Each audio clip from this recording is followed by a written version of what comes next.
دن کے 11 بجے ہیں۔ السلام علیکم، یہ ریڈیو پاکستان ہے۔ مناظر حسین سے خبریں سنیے۔ پہلے اہم خبروں کا خلاصہ۔ وزیر اعظم نے آئندہ سال حج کے لیے تمام ضروری انتظامات بروقت مکمل کرنے کی ہدایت کی ہے۔ صدر مملکت نے پائیدار ترقی کے اہداف کے حصول کے لیے پاکستان کا عزم ظاہر کیا ہے۔ پاکستان نے عالمی برادری پر زور دیا ہے کہ وہ بھارت کے بے بنیاد الزامات کو مسترد کرے اور خطے میں اس کی ریاستی سرپرستی میں ہونے والی دہشت گردی پر اس کا محاسبہ کرے۔ اور national champions cup cricket tournament کا فائنل آج ملتان میں پاکستان گولڈ اور پاکستان گرینز کے درمیان کھیلا جائے گا۔ اور اب خبریں تفصیل کے ساتھ۔ وزیر اعظم محمد شہباز شریف نے آئندہ سال حج کے لیے تمام ضروری انتظامات بروقت مکمل کرنے کی ہدایت کی ہے۔ انہوں نے یہ ہدایت مذہبی امور کے وزیر سردار محمد یوسف سے گفتگو میں کی، جنہوں نے آج اسلام آباد میں ان سے ملاقات کی۔ وزیر اعظم نے کہا کہ آئندہ سال حج کے دوران پاکستانی عازمین حج کو بہترین سہولیات کی فراہمی اور مؤثر انتظامات یقینی بنائے جائیں۔ ملاقات میں مذہبی امور کے وزیر نے وزیر اعظم کو آئندہ حج کی تیاریوں اور انتظامات کے حوالے سے پیش رفت سے آگاہ کیا۔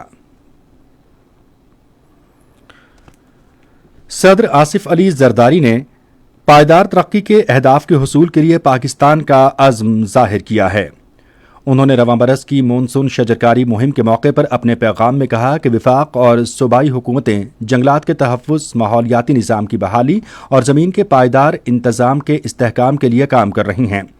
صدر نے کہا کہ مونسون شجرکاری مہم 2026 کا مقصد ملک بھر میں 2 کروڑ پودے لگانا ہے۔ انہوں نے تمام شہریوں پر زور دیا کہ وہ مقامی اور موزوں اقسام کے درخت لگائیں اور ان کا تحفظ اور بقا یقینی بنائیں۔ پاکستان کا یوم آزادی نیو یارک سٹی ہال کی تاریخی عمارت میں منایا گیا، جو نیو یارک میں پاکستان اور امریکہ کی کمیونٹی کے تعلقات کی تاریخ میں ایک بے مثال سنگ میل ہے۔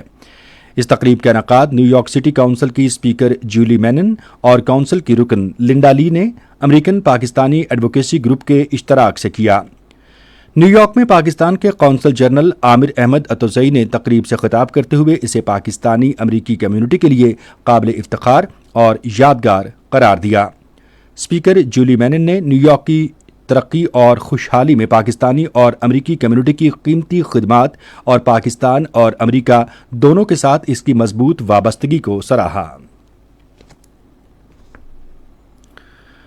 پاکستان نے عالمی برادری پر زور دیا ہے کہ وہ بھارت کے بے بنیاد الزامات کو مسترد کرے اور خطے میں اس کی ریاستی سرپرستی میں ہونے والی دہشت گردی پر اس کا محاسبہ کرے۔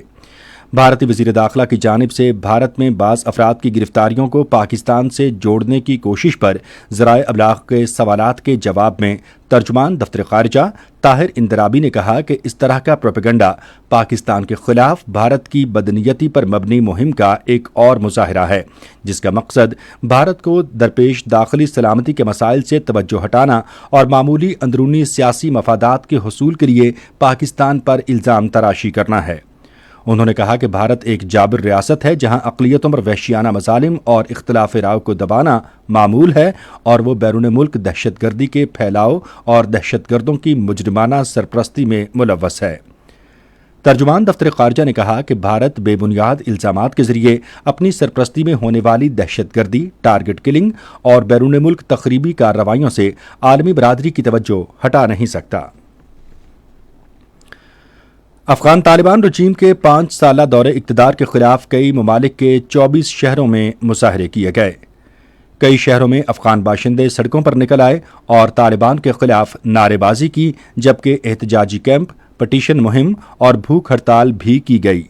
افغان میڈیا رپورٹس کے مطابق احتجاجی مظاہروں میں افغان باشندوں نے طالبان رجیم سے تعلقات معمول پر لانے کی مخالفت کرتے ہوئے خواتین کے حقوق کے تحفظ کا مطالبہ کیا۔ کینیڈا کے شہر ٹورنٹو کے کوئنز پارک میں افغان مہاجرین نے بڑا احتجاجی مظاہرہ کیا، جس میں طالبان کے خلاف شدید نعرے بازی کی گئی۔ ایمسٹرڈیم میں مظاہرین نے نیدرلینڈز اور یورپی یونین سے طالبات کو تسلیم نہ کرنے اور افغان خواتین کے حقوق کو ترجیح دینے کا مطالبہ کیا، جنیوا میں بھی اقوام متحدہ کے دفتر کے سامنے افغان باشندوں نے احتجاجی ریلی نکالی اور طالبان رجیم کے خلاف شدید نعرے بازی کی۔ جرمنی کے شہروں اسٹٹگارٹ اور ہیمبرگ میں مظاہرین نے عالمی برادری سمیت جرمن حکومت سے طالبان رجیم کو جواب دہ قرار دینے کا مطالبہ کیا۔ National champions cup cricket tournament کا فائنل آج ملتان میں پاکستان گولڈ اور پاکستان گرینز کے درمیان کھیلا جائے گا۔ میچ سپہر 3 بجے شروع ہوگا۔ اسی کے ساتھ خبریں ختم ہوئیں۔ مزید خبروں اور تجزیوں کے لیے آئیے ہماری ویب سائٹ پر، پتہ ہے radio.gov.pk اور facebook.com/radio pakistan نیوز آفیشلز پر بلیٹنز کی براہ راست ویڈیو سٹریمنگ بھی ملاحظہ کیجیے۔